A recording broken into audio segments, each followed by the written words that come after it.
Cette cérémonie marque l'inauguration de ce pont dénommé Fachi Béton, jeté sous la rivière d'Itengwa dans la commune de Panda sous la route Kilela Balanda. Avec 63 mètres de portée et 9 mètres de largeur, ce pont peut supporter jusqu'à 120 tonnes et vient en remplacement de l'ancien, vétuste et datant d'il y a plusieurs décennies.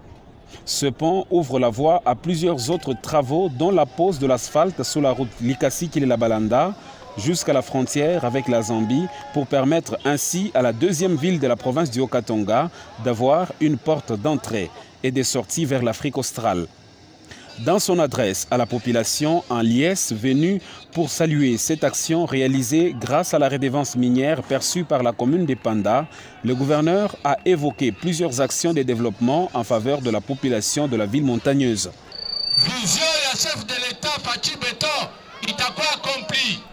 La vision du chef de l'État Fachi Béton sera accomplie. Il s'agit de mettre fin à la misère de la population, construire les routes, mettre l'eau potable, l'électricité, construire des écoles et avoir l'accès aux produits vivriers. Et les usagers de cette route ont trouvé des mots justes pour remercier le chef de l'exécutif provincial. Merci à Papa Gouverneur pour cet acte très louable. On traversait sur un pont délabré. Nous le remercions de nous avoir construit un autre. Les véhicules en provenance de Kilela Balanda, chargés de sacs de haricots, maïs et autres, pouvaient se renverser ici. C'était pénible.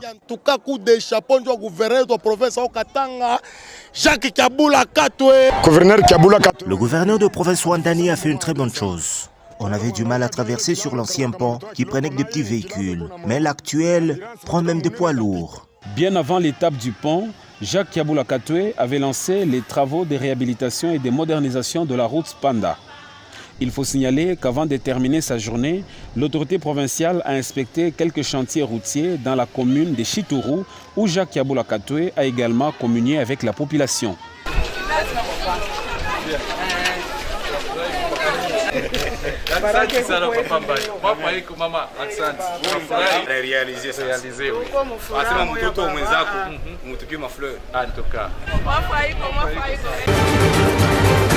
C'est un culte particulier qu'a connu la paroisse Emmaüs de l'église méthodiste unie de Likasi. Y ont pris part le gouverneur de province Jacques Kiabula Katwe, le ministre provincial des infrastructures, le maire de Likasi et de nombreux fidèles de cette paroisse. Les rituels du culte ayant été observés, notamment la prédication, l'offertoire et les prières d'intercession, il s'ensuivra la dédicace de la maison pastorale, une donation de Jacques Kiabula Katwe au surintendant de la paroisse Emmaüs, district Kashoba de Likasi. Au nom de l'église méthodiste unie, l'évêque Kassapoan Chibang a rendu hommage à Dieu pour leur avoir donné cette bâtisse à travers Jacques Kiabula Katwe, lequel a été béni par toute l'église. Le collège des évêques va par la suite dédicacer la maison au Seigneur avant que le gouverneur Jacques Kiabula Katwe ne coupe le ruban symbolique. Touché par la beauté de la bâtisse totalement équipée, l'évêque Kassapoan a remis à l'autorité provinciale 2 Bibles en guise de cadeau avant de féliciter Jacques Kiabula Katwe d'avoir laissé des traces indélébiles au cours de son mandat.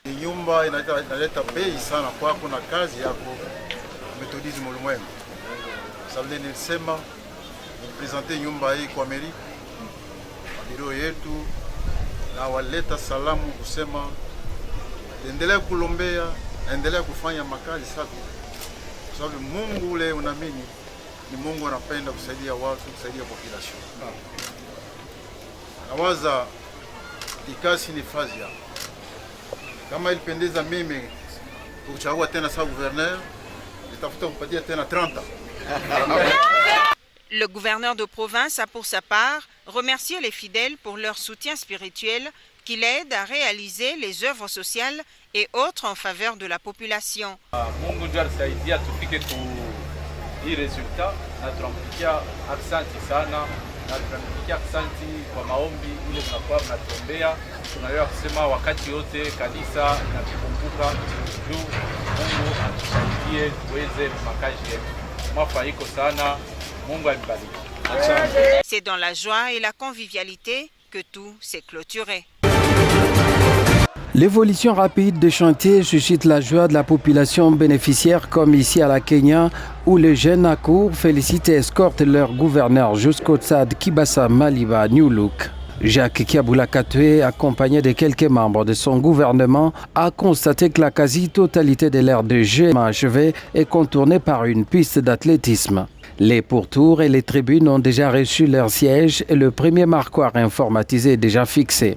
Les vestiaires et installations sanitaires sont déjà prêtes pendant que la dernière touche est mise sur la salle de conférence. Pour le chef de l'exécutif provincial, sa population mérite un stade digne de son nom. D'ici le mois de janvier, sûrement, nous allons commencer des travaux pour couvrir le stade. Et donc, c'est petit à petit, mais sinon, nous sommes en train d'aspirer à ce type d'organisation qu'on a vu hier. Et nous croyons que la RDC, c'est un pays qui a beaucoup de talent, surtout sur le plan sportif. Et donc, avec cela, et si nous, en tant que dirigeants, nous pouvons assurer un bon encadrement de notre jeunesse, et on espère que le pays pourra produire des Mbappé et de Messi, pourquoi pas.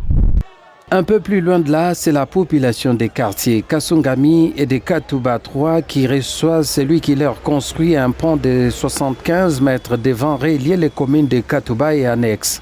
Objectif, désenclaver cette partie de Lubumbashi coupée du reste de la ville pendant 8 ans. Comme dit, nous jetons un pont sur cette voie pour permettre à ce que la population se déplace paisiblement et ça va booster totalement le développement de la commune annexe à travers le quartier 5A parce qu'il y aura un trafic non seulement de personnel mais de véhicules qui vont entrer à Katuba tout comme Kasungami et donc nous allons atteindre le développement de la commune annexe à travers ce pont.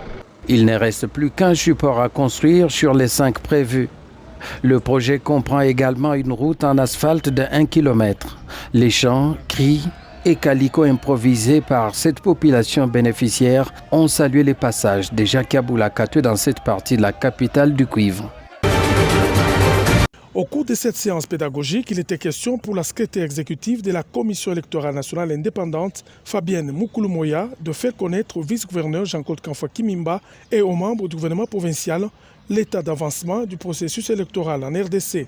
Ce processus débute par l'identification et l'enrôlement des électeurs, opération qui ira du 25 janvier au 23 février 2023.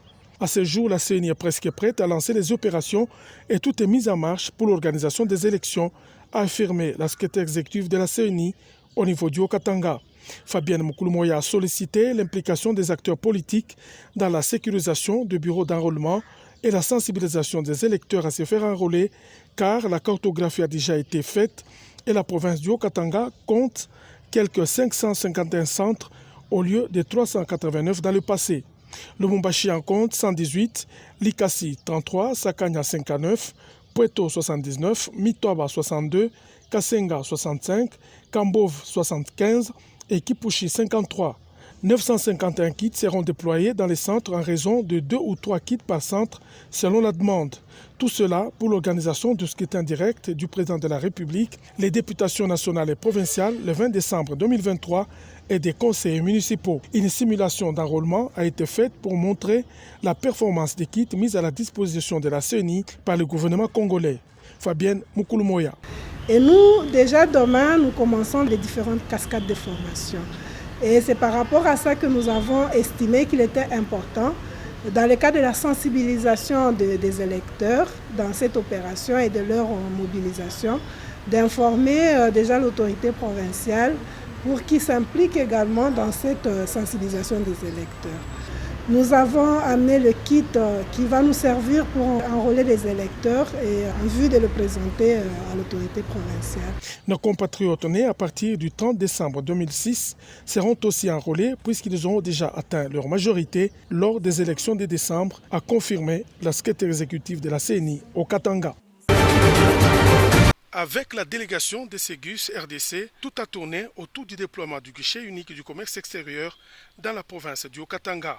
Pour Yann Leroux, directeur général de cette structure, les échanges ont été favorables grâce à la maîtrise du dossier par le vice-gouverneur Jean-Claude Kamfwa Kimimba. Ce guichet unique intégral du commerce extérieur s'inscrit dans la réforme du commerce extérieur voulue par l'État congolais. Nous remercions son Excellence pour son accueil. Nous avons pu échanger de façon très favorable sur le déploiement de ce guichet qui va se poursuivre dans les mois qui viennent. Deuxièmement, le ministre provincial des Infrastructures, Eric Sakuyama Lukwesa, a conduit auprès du numéro 2 du Haut-Katanga la délégation du FONER avec à sa tête le président du conseil d'administration de Alonso Ngoy. Le vice-gouverneur Jean-Claude Kanfoy a échangé avec ce nouveau mandataire du FONER sur les manques de collaboration entre le FONER et la DGDA au poste douanier de la province. C'est sur nos relations avec la DGDA au niveau des douanes et nous avons aussi nos performances dans ce qui concerne le PER, qui est le programme d'entretien routier ici au Katanga. Et un autre point, c'est l'utilisation des grands camions, des poids lourds qui détériorent nos réseaux routiers. Très satisfait de la solution trouvée, le PCA de FONER a remercié le gouvernement provincial du Haut-Katanga pour les efforts fournis quant à ceux, même si beaucoup reste à faire.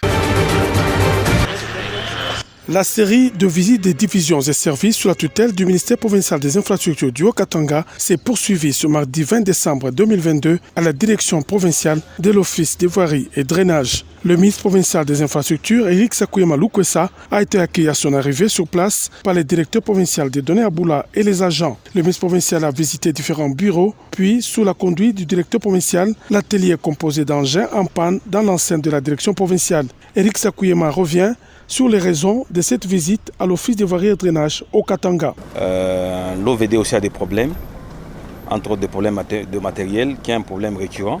Le président de la République, Félix Antoine Tshisekedi Tshilombo, y avait déjà pensé et le gouvernement provincial et le gouverneur sera saisi pour que l'on puisse voir dans quelle mesure on peut venir en aide à l'Office de voirie et drainage afin qu'il puisse faire le travail de la voirie à travers la province dans de bonnes conditions.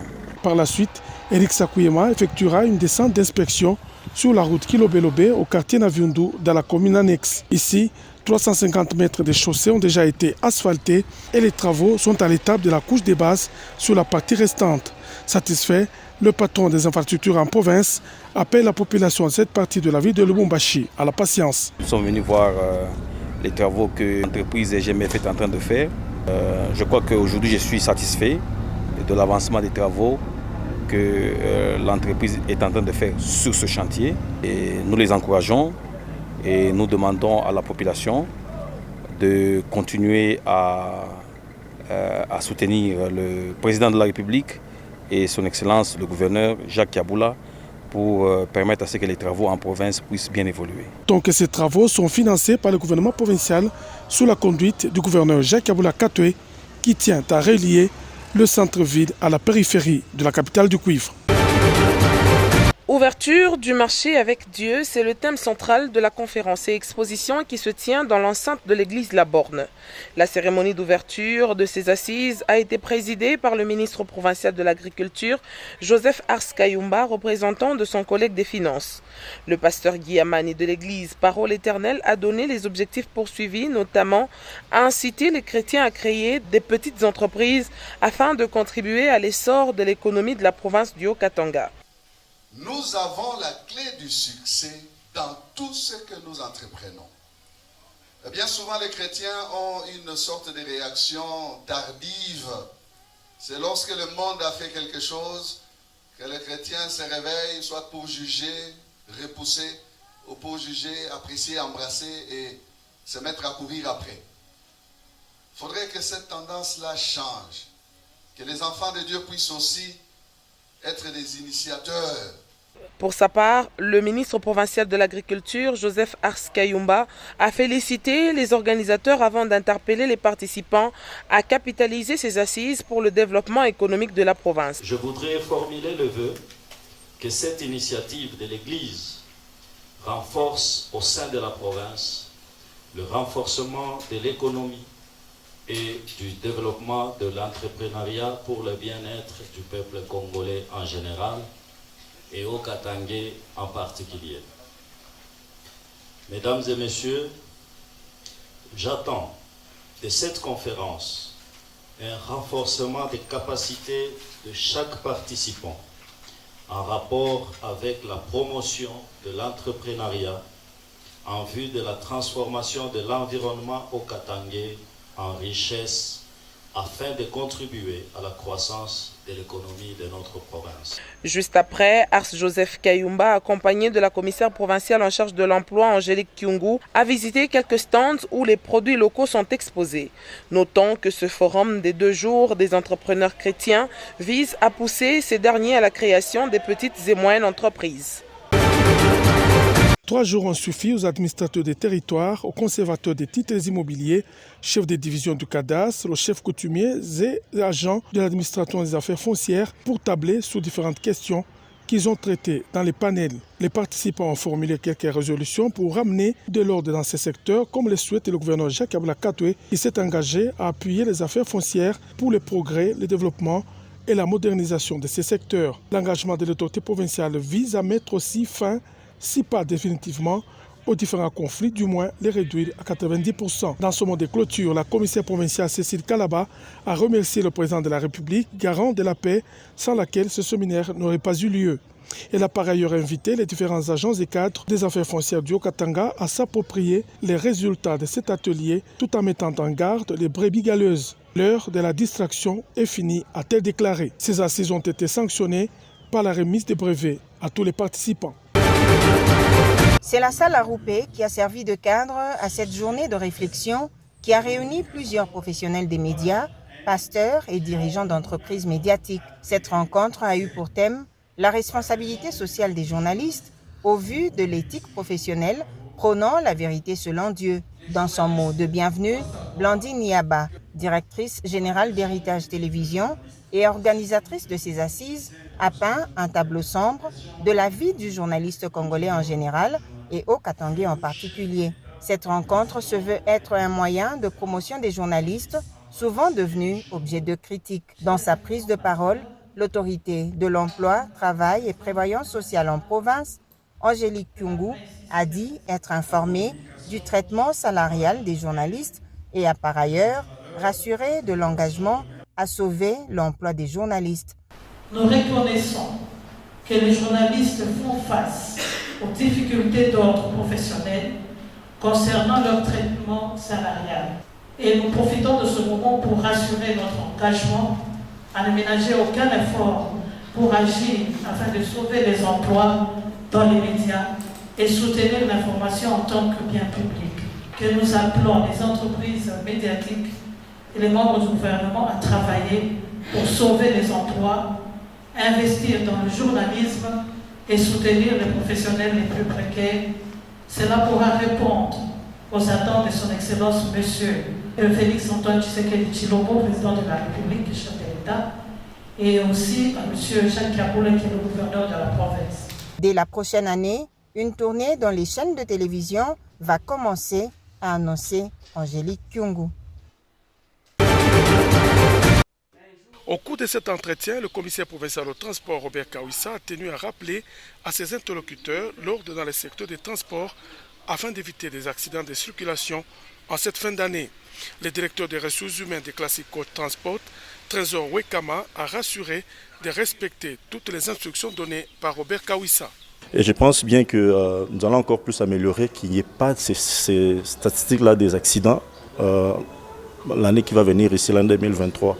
Donc nous y attelons là-dessus, nous nous battons par rapport à éradiquer cette situation. Quant au secrétaire administratif de Radco Transport, Lionel Bindayav, cette rencontre est bénéfique parce qu'elle va permettre d'améliorer les conditions de travail en respectant aussi les clients. Pendant cette période de festivités, améliorer notre façon de travailler pour réduire un peu les risques des accidents et aussi bien acheminer nos clients partout où nous les amenons et en sécurité. C'est pourquoi nous, en tant que Radco, nous avons aussi pris la résolution d'obtempérer à toutes les instructions que les autorités nous donnent pour que tous ces aléas ne puissent pas y arriver. Le gouvernement du Haut-Katanga veut que le secteur des transports s'améliore à tous les niveaux.